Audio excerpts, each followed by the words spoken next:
Welcome to the Speaking Podcast. You can find all my episodes on speakingpodcast.com. I'm also on BitChute and YouTube. You'll find the links in the podcast description. I'm also a podcasting coach. I've got 4 other podcasts: The Learn Polish, The Meditation, The Crypto and the Awakening, Exposing Fraud and Corruption. You'll find everything on bio.link/podcaster. Today, my guest, and I'll actually mention this because I normally get bombarded with requests to come on my podcast. I've actually asked this person to be on my podcast, and I'm going to explain why.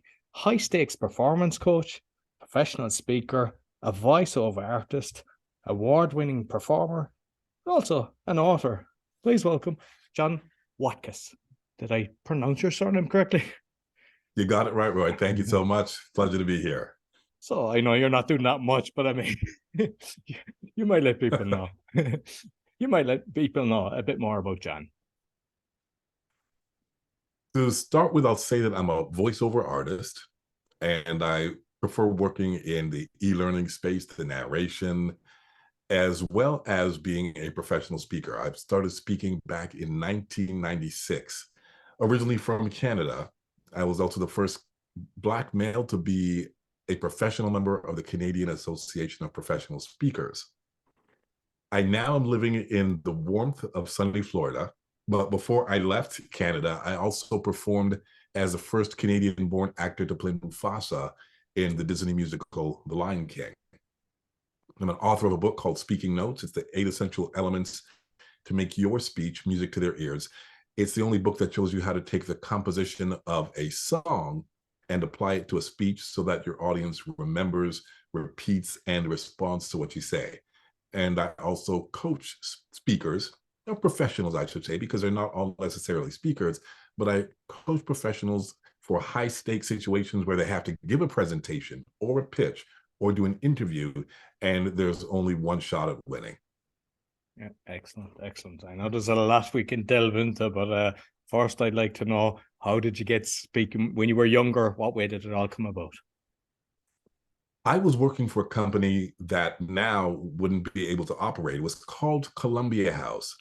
And what Columbia House did is we would mail customers VHS tapes and CDs and records because there were people who couldn't have access to a store. So they ordered their music through the mail. But when I was working for that company, they sent me to a customer service seminar. I still remember the date. It was June 23rd, 1994. Darcel Carrington was the presenter that day, and he was teaching how to deliver exceptional customer service. And I remember sitting there thinking to myself, that's what I want to do with my life. And it was 2 years later when Fred Pryor Seminars came back to Toronto looking for seminar leaders to teach their workshops. Now, Fred Pryor Seminars is now Fred Pryor Career Track, and they're the largest seminar company in the world. In fact, I had the opportunity to travel to England and Wales with Fred Pryor Seminars. So I auditioned for them. They took me into a room, put me in front of a video camera with one person. I auditioned. They took me through their training course. And over the course of, I want to say 4 years, when I initially started with them, because I took a break and went back, I taught over 20 courses, and it would be 9 to 4. Start the course at 9, end the course at 4, pack everything up in your car, drive to the next city, do it again 5 days in a row, go back home for the weekend, and the next week it started all over again. So I got in a lot of experience working with Fred Pryor Seminars.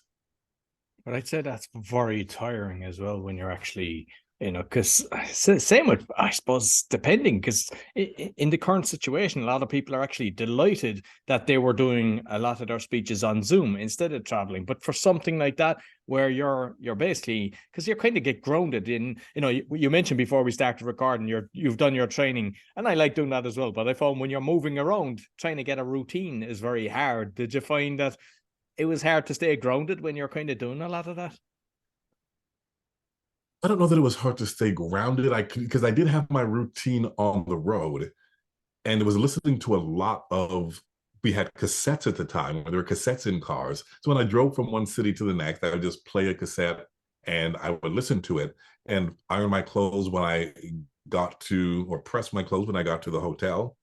And then the next morning, it was up at a specific time, always had breakfast by myself, did my vocal warm-ups, hot water, lemon and honey, and into the room. So that actually became my routine. It was when I got home that I would think, now what do I do? But on the road, you develop that routine. Brilliant, brilliant. So, I mean, you mentioned, the hot water and lemon. What are the kind of warm-ups have you done? And I mean, you've obviously coached a lot of people. Have you seen other people do? Absolutely. And it's a benefit to have a background in both the performing arts and the speaking, because you draw from what singers would do, and theater artists as well, to get those warm-ups. So what I do with the lips, Peter Piper picked a peck of pickled pepper. Sally sells seashells by the seashore. Rubber baby buggy bumper. Toy boat, toy boat, toy boat. So when they say to me, can you please do a mic check? That's what I do rather than going 1, 2, 3. Excellent. I'm always warming up the voice, because if you don't, it gets stuck. You don't have as much of a range. So I'm warming it up. I'm doing breathing exercises, and that helps to reduce nervousness as well. Brilliant, brilliant. So I know that you've helped kind of high performance athletes and even government officials prepare speeches. So I suppose when you're actually working with even say a politician or whatever, what's the best tips for actually making sure that they kind of connect with you, that they actually deliver what you're trying to do? Because in your head you've got a certain way that this should be done, and not everybody can actually do that. You've hit it on the head. Very often when we prepare a speech for someone else, we're thinking about how we would do it, and then when you give it to them, it's completely different, and that just takes a while to get used to. You then what I would do is I would try and match their pace of speech. So I would listen closely to how do they speak, and then when I was preparing their speech, I would read it at their pace, try and imitate their voice so that I could get as much of them as possible. And then recognizing what they struggle with in terms of word usage. Do they like to use big words? Do they have a longer pace? It was so draining. I have to say this. I no longer write speeches for people because it really requires you to take on that person's complete essence to do it justice. And then what I try to do, rather than say, do it this way or do it that way, I'll say, what emotion do you want people to feel during that? And then once they deliver that emotion, I say, okay, now say it with that emotion. That helps them to connect to it. Excellent. I suppose it's the same with if you're trying to incorporate humor, because some people, they're just not comfortable with that. Absolutely. It was amazing to see when we went to the Zoom platform, professional speakers who have been speakers forever, and they radiate from the stage, got onto Zoom and looked like this because they had never just been in front of a camera, and now there's no audience giving them the energy back, and they don't know what to do. It evened out the playing field. I have to say that for those who were not used to being in front of the camera. Excellent. And have you any kind of other tips for kind of whether it's Zoom or Google Meets? There's a few different ones, but because I know that people have kind of upped their game, definitely. Because I know at the start when it happened, as you mentioned, I've come across a lot of people doing that with the podcast, and I kind of had the experience of doing it anyways. And I found it funny. But like, have you tips that you can give people that can improve it? Absolutely. And it's something that we would do in voiceover. Get a little picture of someone that you like or your pet, whatever it is, put it right near the lens and talk to that picture. And that way you have at least something that you're giving energy to, as opposed to just the cold lens. Excellent, excellent. So with the coaching, like, because a lot of the listeners, some are aspiring to be speakers, but I know that there's a lot of kind of professional speakers, which I like because they're always trying to improve and just pick up different tips. What's the kind of common things that you kind of spot as you're coaching? What notice most often is when it comes to a speech, the speaker is getting into the weeds. When I say getting into the weeds, they're going way too deep with the information and giving far too much detail.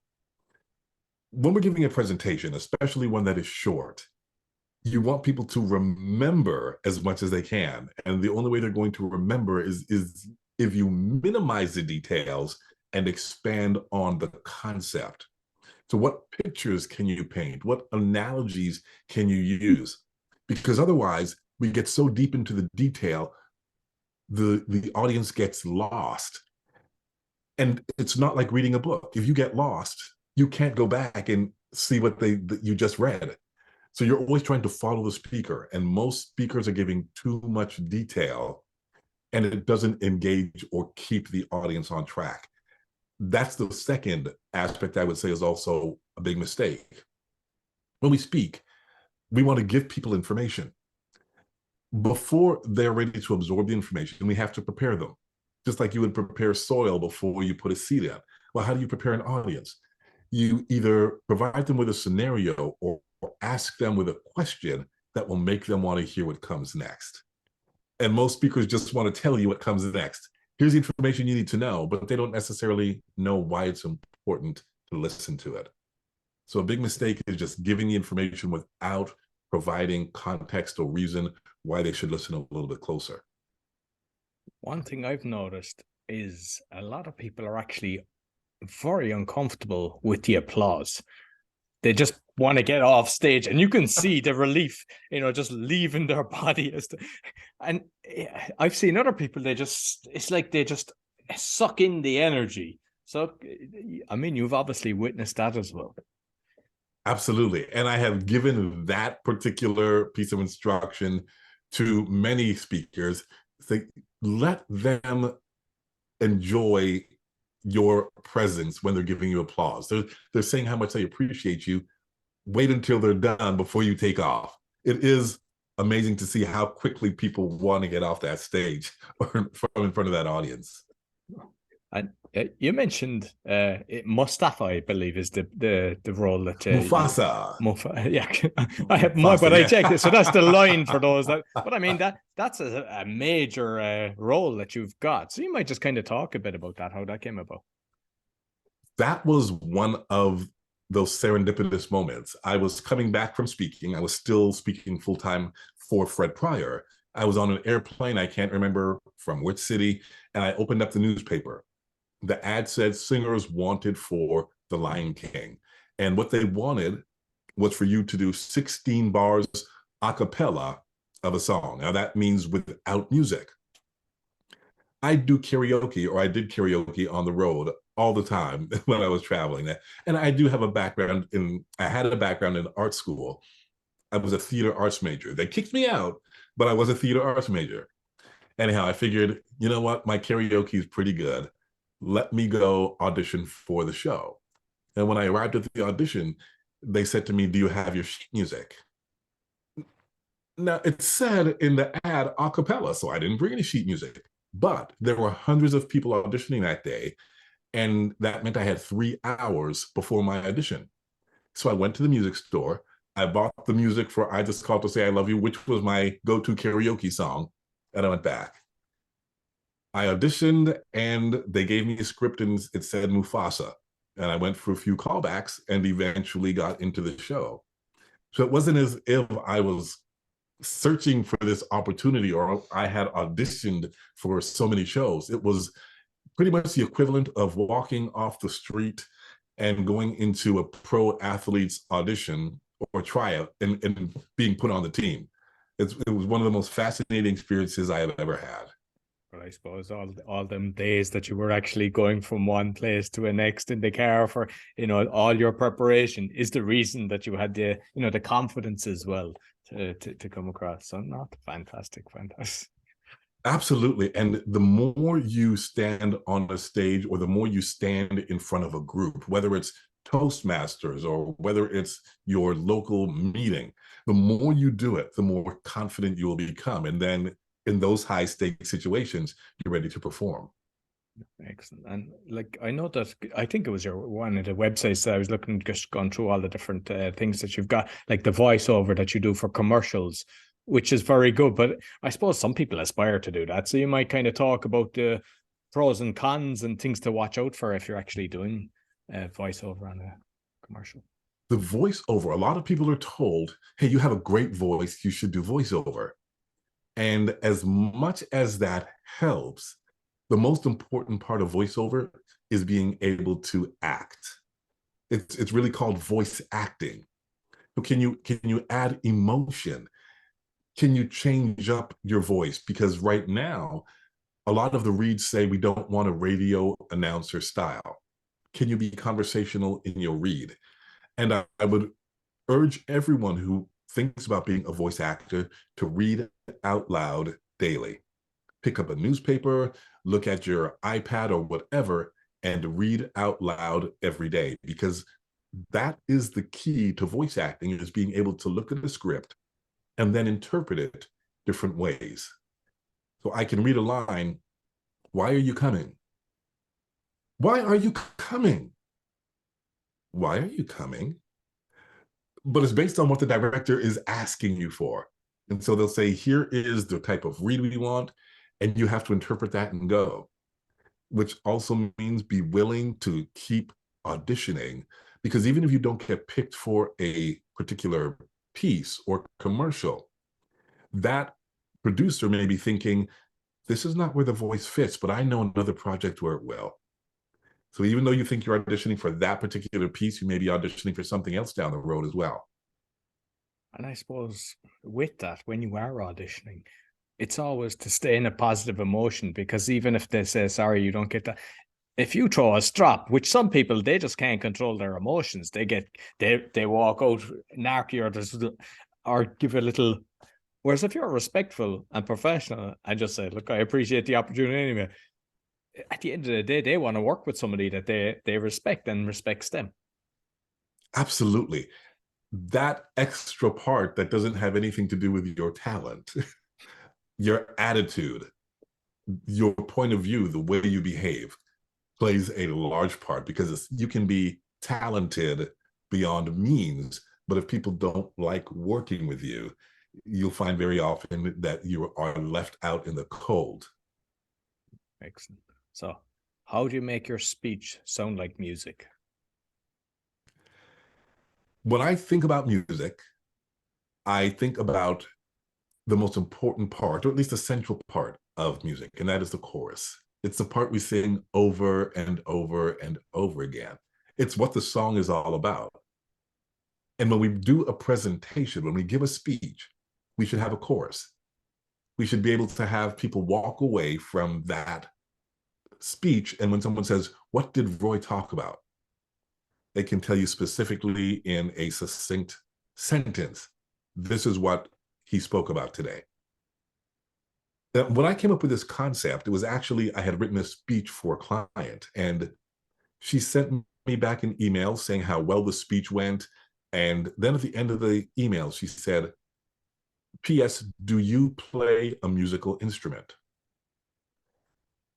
And this was early in 2000. The internet was new. Google was not something you did all the time, just research people. So I thought, why does she want to know that? And I responded to her saying, why are you asking this question? And her response was that a long time ago, someone told her that if you're going to hire a speechwriter, make sure that person is musical, because a speech is meant to be listened to and not read. And as a result, it needs to have movement and highs and quiet parts and rhythm. And she said when she read the speech that I had written for her, she said to her husband, I bet you John is musical. I thought, that's interesting, because I never analyzed how I did what I did. I simply wrote the speeches that sounded good to me. But I thought, is it because I'm using my musical background? And everyone in my family is musical, right down from my grandmother, who 99 years, 360 days old, she lived to, played the harmonica in her 90s. My uncle, my aunts, everybody, musical. So I'm still thinking, but am I doing this to write speeches? And that's when I went and started analyzing how you compose a song, and then how you compose a speech, and what were the greatest speeches in history. And that's when I found 8 elements from music that were also in speeches. There's your chorus, the main part of the song, your verses. And your verses, if you think about them in music, they tell the story of the chorus. The chorus tells you what it's about. The verse gives you a little bit more clarity. Most popular songs have a hook. It's that part of the song that you repeat over and over again. So what, Sweet Caroline, ba ba ba, you can guarantee people are going to come And out I've with. actually seen you on one of your videos, and everybody in the audience, and I mean, I've seen that as well, when people kind of say something like that. There are some songs that it's just built into us. And that's called a hook. And those are also in speeches. We shall fight on the beaches. Or ask not what your country can do for you, ask what you can do for your country. Give me liberty or give me death. We have heard statements over time that we repeat. That's the hook. It stays in your brain. So if you want people to remember and repeat your speech, what's your hook? What's your line? There are pre-choruses. In between a verse and a chorus, or the chorus and the verse in a song, there's that little musical piece that lets you know you're moving from one place to the other. That's a pre-chorus. It just says that I'm making a transition. And a good speech has transitions that move you along. I like to compare them to breadcrumbs that you follow so that you're able to know where you were and where you're going next. Mood is an element of music that we should always be considering in our speeches. We all have a favorite song. In fact, it's a song that we say, it's my song. You can be in the midst of any activity, it starts playing, you're playing my song. Why? Because of the mood it puts us in. It may take us back decades. Well, every speech also has to have a mood. What do you want people to feel? Because we act based on how we feel. And the mood, just like in a song, it's set right off the beginning. You only have to hear a few notes from your favorite song to know that it's about to play. You want to set the proper mood at the beginning of a speech too. Then you have rhythm. Are you using short sentences? Are you using long sentences? Are you pausing in between? All of this accounts for rhythm. The biggest mistake I'll say that speakers make when it comes to rhythm is that they try to cram in 10 minutes of information in a 5-minute time span and just speak very quickly the whole time, when you really should be pausing and speeding up sometimes, then slowing down. Next is expression. And we use a lot of the musical expression terms in our regular language. So it came to a crescendo. All that means is it got louder, or staccato. Why did you do that? Separating words. Those are all expression marks that you would put on a musical piece in order to tell you how to play the note. And there's one called diminuendo. Crescendo is getting louder, diminuendo is getting quiet. And this is one of the areas we miss out on, because if I'm going to tell you something juicy, something that is really important, we could lean in and go really quiet. That's part of expression. But very often when we're trying to tell our points and we want to be motivational, we're telling it at the top of our lungs. And that can get you very tired. So expression is just, how do you change it up in terms of volume, in terms of pitch, in terms of hitting each word? And then the last part that makes it sound like music is the bridge. And the bridge is the arc that takes you to the end of the song. It lets you know that you're about to be finished. I only think you need to incorporate 5 of those to key in on it, and the rhythm and the expression are advanced. But if you have your chorus, your verse, your pre-choruses, and then your close or your bridge, you'll be pretty successful. If you can get a hook in, even better. Excellent, love it. And I know you've spoke, I believe, in 4 continents, lots of different countries. Kind of, what have you learned? Because sometimes people think, yeah, I'll just replicate this in the other places, and it kind of it seems to be a learning curve. So I'd like to know your take on that one. Whew. I just got back from Saudi Arabia. I was there a few months ago, and I was unsure because of reading. I did read about the culture ahead of time, and I was unsure exactly how to approach it because there was also a different language. Even though the participants spoke in English, I had to ease in for the first couple days. But the biggest lesson I received was when I visited London back in 1997, I believe.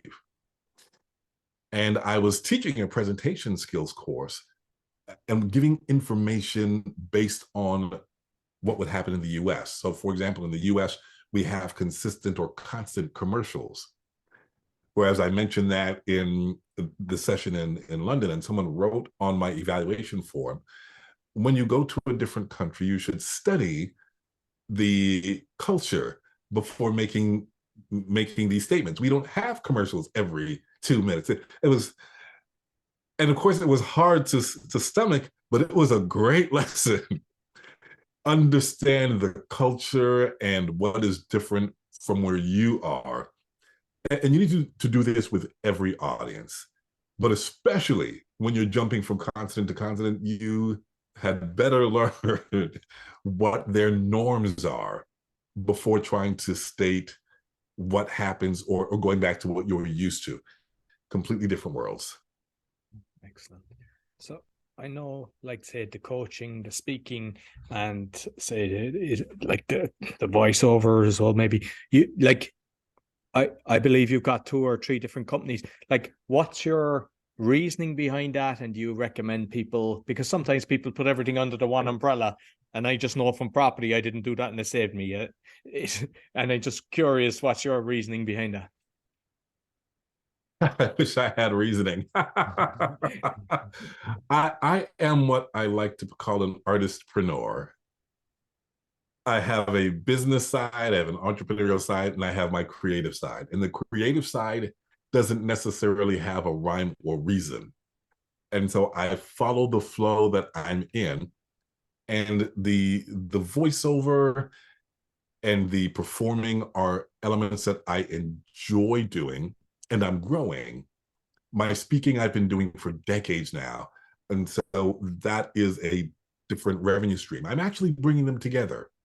And I haven't completed the process yet, but I am working on combining the speaking and the singing in a conference type setting. But I wish I could say I had reasoning for what I did. It felt right at the time. Well, I can. And I you mean, asked, do I suggest anyone else do what I do? If you have a strong stomach.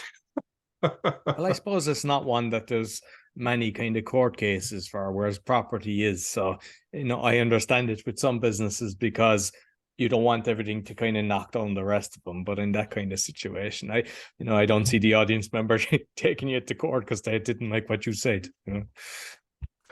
Yes, and also I will say this for tax benefits, and I know different places have, but if I set them up differently, what the business that's growing can still operate at a loss. I hope no one is watching who's going to now start auditing my taxes, but there is that benefit. Definitely. And just finally, with the book, you might just kind of touch on what exactly you're covering in the book. The book covers the 8 essential elements. I take you through what each element is, so the ones that I just described now, but then there's a space for you to actually create your own speech. But whether you have one now, you can use it as a mirror against the elements that are in the book. And then there are also historical speech examples, because there's one to show theory, but then when you can show for actual speeches that have been made that follow these premises, it makes it easier to now replicate it, not copy, but replicate it using your own. So the book walks you through those 8 elements so that you are able to make your speech sound like music. Brilliant. And it's something that I'm curious as well is with the social media, because there's a minefield out there. What's your kind of go-to on what you feel serves you best? I wish I was better on social media.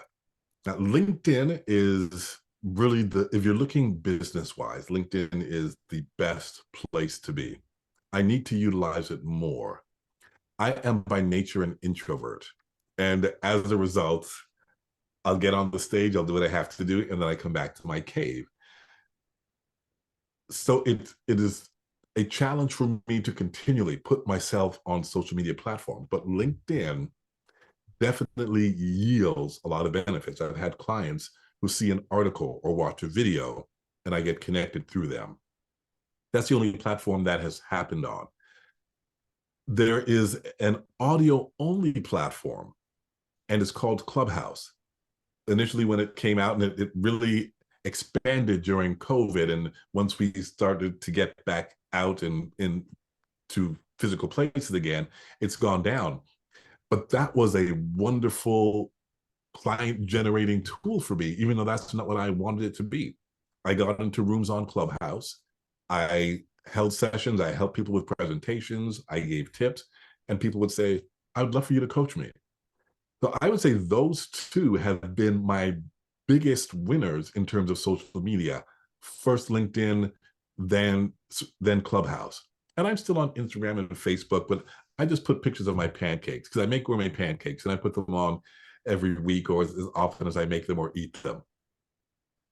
Excellent. And now you mentioned people kind of when they came on Zoom with the, I call it like the dazzled rabbit look, like, where they're just, when I went on Clubhouse first, even though I had done lots of speeches in Toastmasters and had done a lot of live Zoom calls, because I do loads of live calls as well, I got so nervous because it was a different platform. It took me about 4 or 5 times before I started speaking to just kind of relax. And I was beating myself up. I was like, why? They can't even see me. It shows that, like, it's strange how these things happen to us. Fear is an interesting element, and our brain plays tricks on us. I will tell you that the first time I went on stage as Mufasa, because I was the understudy, I was still in the show every night for 6 months before I finally got on stage and performed. So you would think that when they said, hey, it's your turn to do Mufasa, hey, I had been on stage every night, no big deal. That first night, they nearly didn't get me on stage. I literally said to Topaz backstage, as soon as the shout went out,